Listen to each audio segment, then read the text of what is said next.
মার্কিন পপ তারকা ও অভিনেত্রী সেলেনা গোমেজ এবং তার স্বাস্থ্য বিষয়ক স্টার্টআপ প্রতিষ্ঠান ওয়ান্ডার মাইন্ডের বিরুদ্ধে প্রতারণা ও জালিয়াতির মামলা করেছেন কয়েকজন বিনিয়োগকারী। বৃহস্পতিবার 13ই আগস্ট দায়ের করা মামলায় অভিযোগ করা হয়েছে, সেলেনার তারকা খ্যাতি ও সামাজিক যোগাযোগ মাধ্যমের জনপ্রিয়তা ব্যবহার করে বিনিয়োগকারীদের বিভ্রান্ত করা হয়েছিল।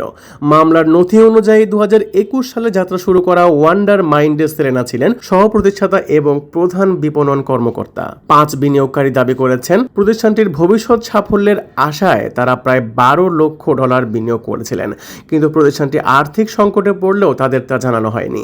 মামলায় সেলেনার মা ম্যান্ডি টিফি ও সাবেক ব্যবসায়িক অংশীদার ড্যানিয়েলা পিয়ারসনকেও আসামি করা হয়েছে। বিনিয়োগকারীরা মূল অর্থ ফেরতের পাশাপাশি ক্ষতিপূরণ ও আইনি খরচ দাবি করেছেন।